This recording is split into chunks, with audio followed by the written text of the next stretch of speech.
Hello everyone, welcome to target entrance exam. आज हम लोग अपने प्रैक्टिस सेट करने वाले हैं। हिंदी का 9th प्रैक्टिस सेट करेंगे। ठीक है, तो जल्दी से आप लोग जुड़ जाइए, फिर हम अपना प्रैक्टिस सेट स्टार्ट करते हैं। इससे पहले अगर अभी तक आपने टेलीग्राम और व्हाट्सएप को ज्वाइन नहीं किया, डिस्क्रिप्शन में आपको लिंक मिल जाएगा, वहां से जाके आप ज्वाइन कर सकते हैं। ठीक है, आपकी जितनी भी क्वेरीज होंगी वो वहीं पे जाके सॉल्व होती हैं। उसके अलावा जितने भी नोटिफिकेशन होंगे वो सब आपको वहीं पे प्रोवाइड करवा दी जाएंगे। ठीक है, ये आपके व्हाट्सएप ग्रुप के लिंक्स, ऐसे ही व्हाट्सएप ग्रुप आपको दिख जाएंगे, वहां पे आप ज्वाइन कर सकते हैं। डिस्क्रिप्शन में आपको लिंक मिल जाएगा। ठीक है, उसके अलावा ये देखिए, सारी प्लेलिस्ट जो है वो सब अप टू डेट कर दी गई हैं आपको।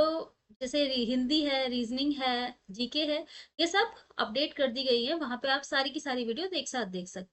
ठीक है, आपको अब ढूंढने की जरूरत नहीं पड़ेगी, प्लेलिस्ट में जाइए सारी। अगर हिंदी की प्लेलिस्ट चाहिए तो हिंदी वाली पे क्लिक करके आप 1 2 3 सारे प्रैक्टिस सेट ऐसे देख सकते हैं। ठीक है? और ये वाली प्लेलिस्ट पे आपको सारी इन्फॉर्मेशन मिल जाएगी आपके बीएड एग्जाम से रिलेटेड। उसके अलावा 10 वर्षों के पेपर जो है वो सब आपको वहां पे मिल जाएंगे। ओके, चलिए स्टार्ट करें आज का अपना प्रैक्टिस सेट।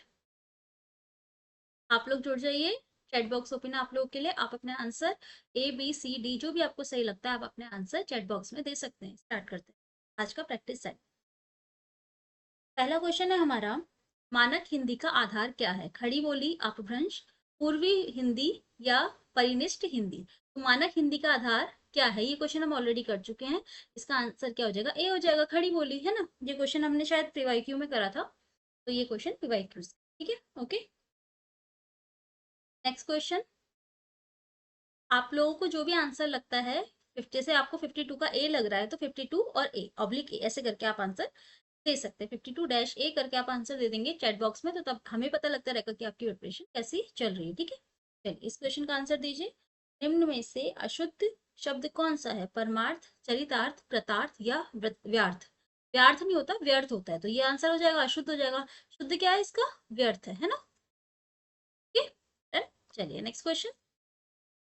नेक्स्ट क्वेश्चन में आपने क्या बताना है? 53 का आंसर दीजिए। 53 क्वेश्चन है, आपको शुद्ध वर्तनी बतानी है ना।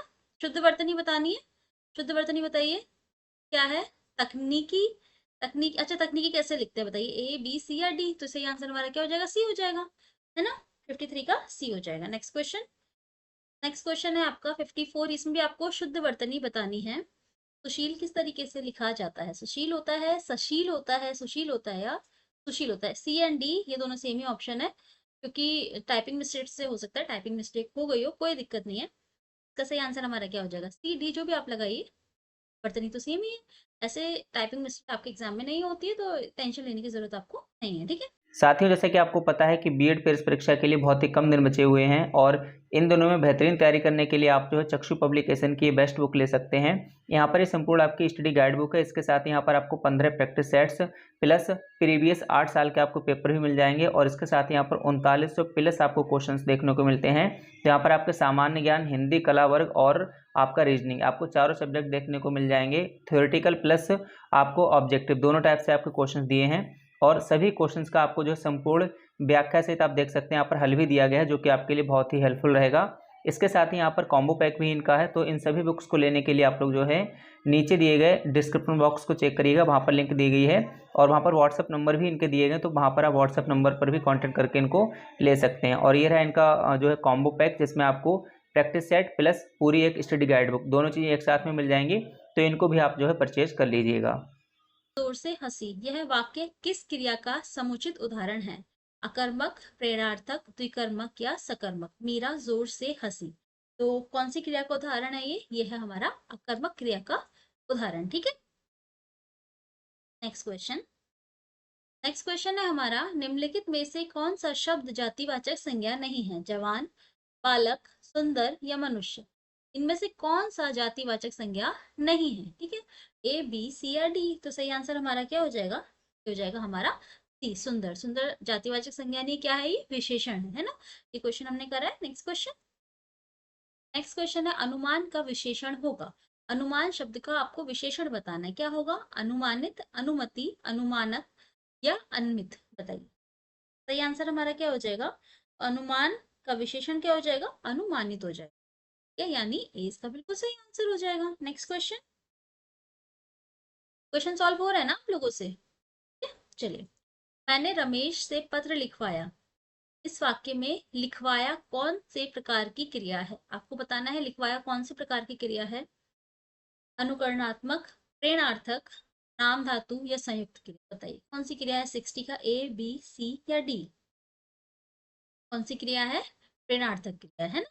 जब स्वयं कार्य नहीं कर रहा है कर्ता, किसी अन्य को कार्य करने के लिए प्रेरित कर रहा है, तो कौन सी क्रिया होती है? प्रेरणार्थक क्रिया होती है। Next question, 61 question. निम्नलिखित में से किस वाक्य में अकर्मक क्रिया है? अकर्मक क्रिया आपने बतानी है। पानी बरस रहा है, मैं गेहूं पिसवाता हूँ, श्याम निबंध लिखता है, राम मोहन को रुला रहा है। अकर्मक क्रिया आपने बतानी है। 61 क्वेश्चन है, बताइए। आंसर हो जाएगा इसका पानी बरस रहा है, ए इसका सही आंसर हो जाएगा। नेक्स्ट क्वेश्चन, नेक्स्ट क्वेश्चन है आपका, कोई आ रहा है। वाक्य में कोई किस प्रकार का सर्वनाम है? कोई आ रहा है, हमें नहीं पता कोई आ रहा है पर, है ना। किस प्रकार का सर्वनाम है? अनिश्चयवाचक, निश्चयवाचक, संबंधवाचक या निजवाचक? तो ए बी सी या डी, तो किस प्रकार का सर्वनाम है, बताइए। 62 का क्या आंसर हो जाएगा हमारा? 62 का आंसर हो जाएगा हमारा अनिश्चयवाचक। कोई सर्वनाम जो होता है अनिश्चयवाचक, फिक्स नहीं है ना, हमें नहीं पता कौन आ रहा है, कोई आ रहा है बस, अनिश्चयवाचक। ठीक है, ठीक है। Next question, 63। सर्वनाम कितने प्रकार के होते हैं? 5, 6, 7 या 8? और आई थिंक ये वाला क्वेश्चन तो पीवाईक्यू में बहुत बार देखा गया कि सर्वनाम कितने प्रकार के होते हैं, या ऐसा दे देते हैं कि इनमें से कौन सा सर्वनाम का भेद है या नहीं है। ठीक है, चलिए स्टार्ट करें फिर से। सर्वनाम कितने प्रकार के होते हैं? सही आंसर क्या हो जाएगा? 5, 6, 7 या 8? आंसर हो जाएगा इसका, कितने प्रकार के होते हैं? 6 प्रकार के होते हैं। ठीक है, कौन कौन से? पुरुषवाचक, निश्चय अनिश्चय, संबंधवाचक, प्रश्नवाचक और निजवाचक, है ना, हमने पढ़े हुए हैं। 4 क्वेश्चन, गरीबों की सहायता करो। गरीबों शब्द क्या है इसमें? गरीबों की सहायता करो, ये जो वाक्य है इसमें गरीबों शब्द क्या है? विशेषण है, विशेष्य है, जातिवाचक संज्ञा है या भाववाचक संज्ञा है? क्या है? 64 का क्या आंसर हो जाएगा? हाँ, ये जातिवाचक संज्ञा। ठीक है, तो सी इसका सही आंसर हो जाएगा। नेक्स्ट क्वेश्चन, नेक्स्ट क्वेश्चन है हमारा, नीचे दिए गए वाक्य में कारक बताना है। कारक बताइए। झगड़ा मेरे और उसके मध्य में था, बताइए कौन सा कारक है इसमें? झगड़ा मेरे और उसके मध्य में था। क्या है? करण कारक है, कर्म है, संबंध है या अधिकरण कारक है? ठीक है, तो ये कौन सा कारक है इसमें? इसमें हमारा संबंध कारक है ना, उसके क्या आ रहा है ना, उसके मध्य में था। ओके, नेक्स्ट क्वेश्चन, निम्नलिखित में से स्त्रीलिंग शब्द कौन सा है? दुख, गरिमा, लेख या स्पर्श? स्त्रीलिंग शब्द आपने बताना है, ए बी सी या डी? 66 का आंसर बताइए। ये आंसर हमारा क्या हो जाएगा? गरिमा, ये इसका बिल्कुल सही आंसर हो जाएगा। नेक्स्ट क्वेश्चन, कैवर्त शब्द का तद्भव रूप आपने बताना है। कौन सा है? मल्लाह, केवट, नाविक या केवल? बताइए, कैवर्त शब्द का तद्भव रूप आपने बताना है। क्या हो जाएगा? केवट हो जाएगा। ठीक है, तो 20 का बिल्कुल सही आंसर हो जाएगा। नेक्स्ट क्वेश्चन, रथ शब्द का तद्भव रूप है। रथ का तद्भव रूप आपने बताना है। गीधना, ग्रध, गिधि या गीध? ग्रध का तद्भव रूप क्या है? क्या है? गीध है। ठीक है, तो डी इसका सही आंसर हो जाएगा। गिद्ध जिसको बोलते हैं ना, गीध, वो है। नेक्स्ट क्वेश्चन, उर्मी, प्रकाश। आपको बताना है जैसे उर्मी शब्द का एक अर्थ प्रकाश भी होता है, उसी प्रकार इनमें से कौन सा उर्मी शब्द का एक और अर्थ होता है? ठीक है, कपूर होता है, तरंग होता है, चतुर होता है या तिरछा होता है? उर्मी का अर्थ प्रकाश होता है ना। इसी तरीके से एक और अर्थ होता है, कौन सा होता है? तरंग होता है। इसका बिल्कुल सही आंसर। नेक्स्ट क्वेश्चन, अत्यंत में कौन सा उपसर्ग लगा है? अधि है, अति है, अन है या अब है? ए बी सी या डी? अत्यंत की अगर मैं बात कर रही हूँ, उपसर्ग, पहली बात उपसर्ग आप पूछेंगे क्या होता है, तो हमने कैसे याद कर रखा था? मूल शब्द से पहले लगेंगे उपसर्ग होके, बाद में लगेंगे प्रत्यय होंगे। ठीक है, उपसर्ग मतलब मूल शब्द से पहले लग रहा है। मूल शब्द क्या है? हमारा पूरा शब्द है अत्यंत, इसमें आपने बताना है कौन सा उपसर्ग लगा है। ठीक है, तो अत्यंत में कौन सा उपसर्ग है? अति उपसर्ग है। वेरी गुड, यानी बी इसका बिल्कुल सही आंसर हो जाएगा। नेक्स्ट क्वेश्चन, किस शब्द में सम उपसर्ग लगा है? आपको बताना है किस इनमें से कौन सा शब्द है जिसमें सम उपसर्ग लगा है। सप्रेम, साकार, संहार या स्वीकार? तो सम उपसर्ग किस में लगा है? संहार में लगा है, यानी इसका बिल्कुल सही आंसर हो जाएगा, है ना। चलिए नेक्स्ट क्वेश्चन, नेक्स्ट क्वेश्चन है हमारा परमेश्वर। आपको बताना है इसमें कौन सी संधि है? परमेश्वर में कौन सी संधि है? दीर्घ संधि, गुण संधि, वृद्धि संधि या यण संधि? अगर हम परमेश्वर की बात करते हैं तो परमेश्वर का अगर हम संधि विच्छेद करें, क्या हो जाएगा? परम प्लस ईश्वर। ठीक है, परमेश्वर का क्या हो जाएगा, परम प्लस ईश्वर।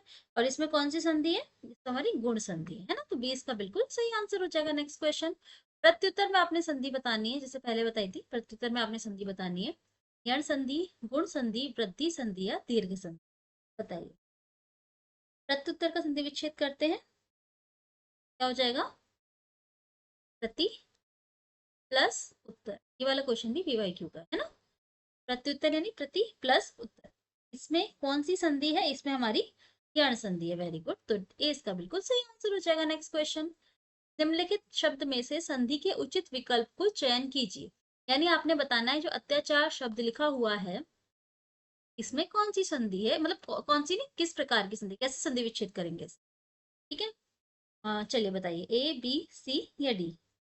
74 का क्या आंसर हो जाएगा, ए बी सी या डी। साथ में आपने ये बताना है कि इसमें कौन सी संधि है। ठीक है, तो अत्याचार की अगर मैं बात करूं तो क्या हो जाएगा, अति प्लस आचार्य, यानी सी इसका बिल्कुल सही आंसर हो जाएगा। और इसमें कौन सी संधि है, इसमें हमारी यण संधि है ना, हमारी यण संधि है।